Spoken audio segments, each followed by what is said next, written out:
Yo, yo, Ray San. I like all horsepower. I'm a G-body guy. I own a 3rd gen Trans Am. Got a 408 small block in it right now. It is sitting on 22-inch rims. But I will eventually probably put a radial on the back, but it's a hard tire on there right now. So I got credibility. Just to let you know, I got credibility. But this right here, this video for the small block Chevy versus the LS LT debates. Again, I'm very credible. I build small block Chevys. You can go to my channel. You can see me actually hands-on building, running on stands, you know, the whole deal. Only thing I don't do is machine work. And once I get a boring bar, we in there. So what I want to start off with is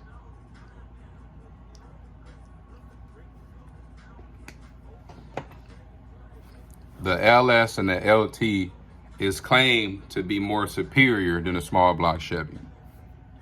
Now, I'm gonna explain something. Something that has been designed and has proven itself over 50 to 75 years.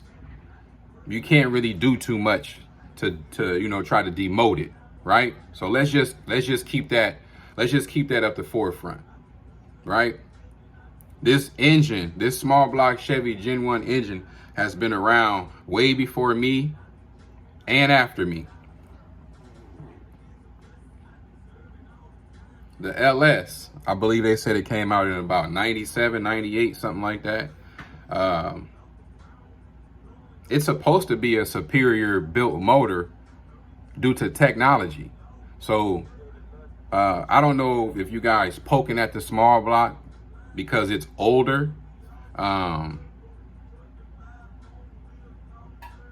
me, it just sounds like a bandwagon. It doesn't sound like real horsepower guys, real engine guys, real hands-on car guys. It just sounds like, you know, people just following the fad.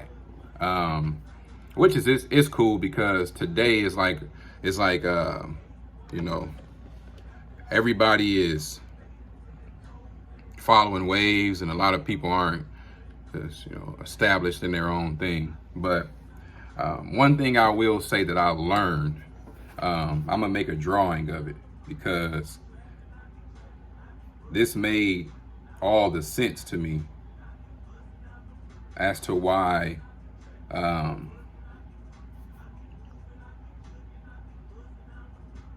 the LS is superior to the small block Chevy in certain instances. That's it. It's only superior in certain instances. So with me making this video, I just basically told you that the LS or the LT is a superior motor in certain instances. Meaning me being a small block guy, I'm even giving you LS, LT guys the room because logically it was designed way after the small block. So it should rightfully be better performing, better all around.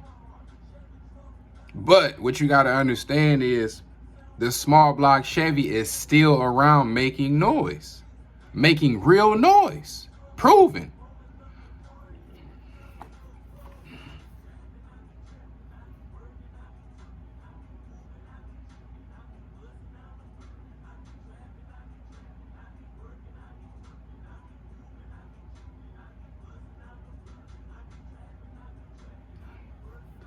So, I'm not the best drawer, but right here we have a small block. And basically what we're looking at the motor flipped over as if it was on an engine stand, and we're looking directly through the main caps of each motor, right? Okay, now a gentleman on YouTube, I don't remember his name or anything like that. If I find it, I may put it in like the comments. Again, it's my first video about this besides outside of a motor being built or motor being ran. He showed a video and it went in detail about the difference and why the LS is more superior to the small block Chevy.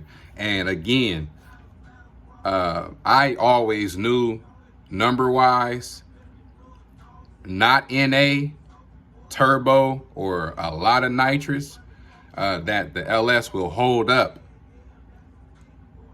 It will hold up better than the small block, right? Now what you have here is, this is where the mains are. This is straight through tunnel, no cap on. In reference to the mains, they're not far from the oil, where the oil pump mounts at, right? I mean, where the oil pan mounts at, the bottom of the block. The mains aren't that far from it. Out here on this LS, the mains are deep down in the block, which makes the solidity of this block superior, right? Now, you have to take a small block to make this, because it's basically a new and improved block design. So ideally, this is going to be a better option to go with. But if we're talking everyday guys, naturally aspirated, budget build, I don't need a tune. I don't need to put a laptop on it. I don't need to go get an MSD box for it. I mean, literally power, carburetor, mount it down, we're good to go. So in the depiction in the drawing, when we talking about putting a motor to the test and not NA, aftermarket stuff, we talking maybe a turbo, 2 turbos, a blower, even a fogger nitrous setup. Ideally, the LS should hold more power. So we have that figured out now. The LS is a superior built motor. It will hold more power than a standard Gen 1 small block, right? Now that I'm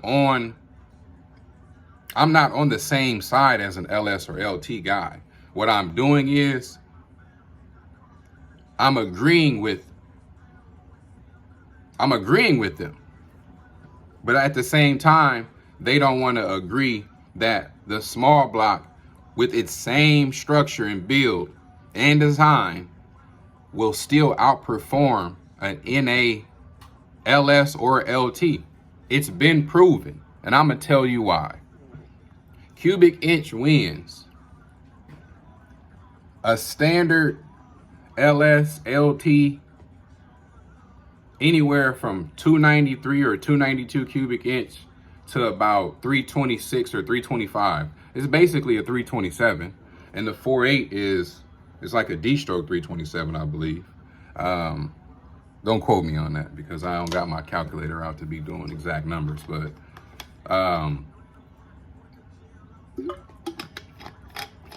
so basically, to go back to this saves you when you put induction, forced induction, boost. When you put boost to a block with this design, it will hold up better than this. This will still hold up. It's just that this is built to hold up.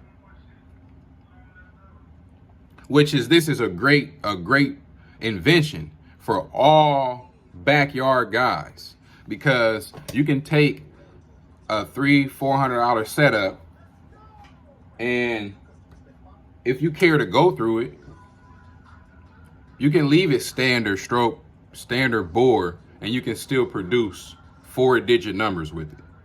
And I need you guys to understand, it's only because of this. That's the only reason. So again, compared to your, say you got a C10 pickup, right? Compared to this new Z71 pickup, right?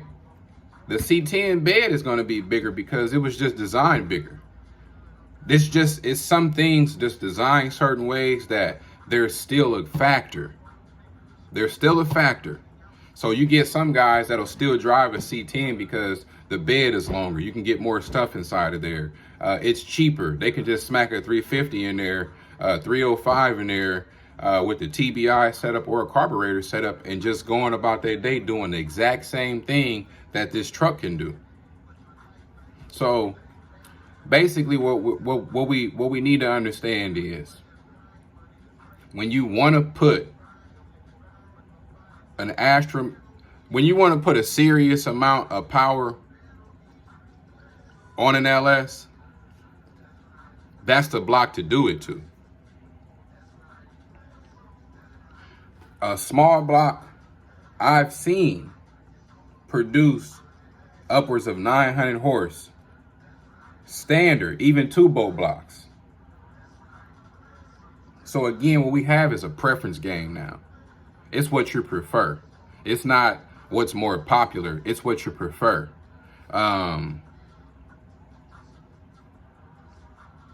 seen a video.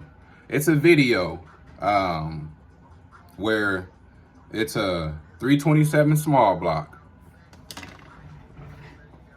versus, I believe, a 5.3 LS.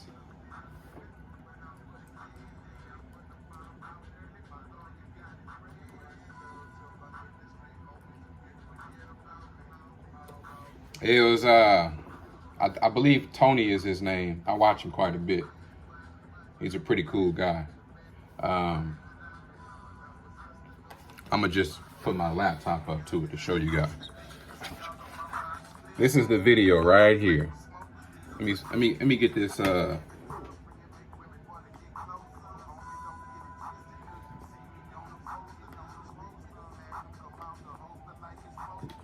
Okay. It says, cheap power, engine shootout, SBC versus LS1. Who wins? It's not what you think. I need all of you guys that feel like a LS or a LT outperforms a NA SBC at any cubic inch, any stroke. I need you guys to go and watch that video, because telling you guys won't do any justice. You seeing the video, you either going to respect the fact that NA LS is not comparable to a small block Chevy. A small block Chevy will outperform the LS because bore and stroke is bigger. It's mathematics. The only time a smaller cubic inch motor will outperform a bigger cubic inch motor as if you have a better camshaft, better heads. It has to be a better top end, and it has to be probably a power adder. That's the only way you will be able to outperform a bigger cubic inch motor. Now, unless you take into variation, torque converter, gear, the weight of the car, things like that. You ain't know I knew about that, did you? You should start realizing now I know what's going on. But I mean, that video has 608,000 views. Come on now. Let's go to that video and let's show you guys you go to the video. I've already seen it, and I'm going to post this to my YouTube because I want you guys to understand that it's a proven fact that a small block Chevy will outperform an LS or an LT because it's more cubic inch. The only way that a LS or a LT will outperform the small block Chevy is when you go forced induction or nitrous. So now I rest this case. I'm still going to build an LS because it's like, why not? It's basically an aftermarket block that you can get for $300. And if you're careful with your timing and your boost, you'll have it for a long time. There's a lot of different things you can do with it, but I'm still experiencing things with small blocks. I do have a 408. It's on my, I don't think this build that I recently did is, actually it is. But this build that I recently did, it's not the same. It's the same motor, but I made a mistake and put the wrong timing cover on. So now I had to put the right timing cover on, and I got my cam button right, and it's a big difference. But I'm here to tell you that I'm still experimenting with small block Chevys. I don't even think nobody really has maxed out what they can do to a small block Chevy. I honestly think that's why it's still around. So for you LS LT guys, I agree with you. I'm literally on your team, but I'm also a part of another team, and I'm a part of the whole all-star deal. And you guys might want to stop frowning on the small block so much, you know, because basically it's just evidence that's going to trump you guys. And you just look like you're following everybody else. But I respect you guys that actually that put on for LSs and small blocks. And I'm going to be honest with you. I believe those of you that are part of the LS LT small block talk, I just think you just want something to talk about, because that's what it's about. You know, bench racing. It makes everything interesting. But also, but you know, deep down inside, if you had a stroker that would outperform an LS, you probably either wouldn't let it go or you wouldn't tell anybody what you were running. I'm gonna leave it alone here. It's my first time making a video of this length of me talking. I usually just make videos of me actually doing things, but this is the new wave for me. I'm gonna give it a shot. So burn rubber, never your soul. Small block Chevy to the front.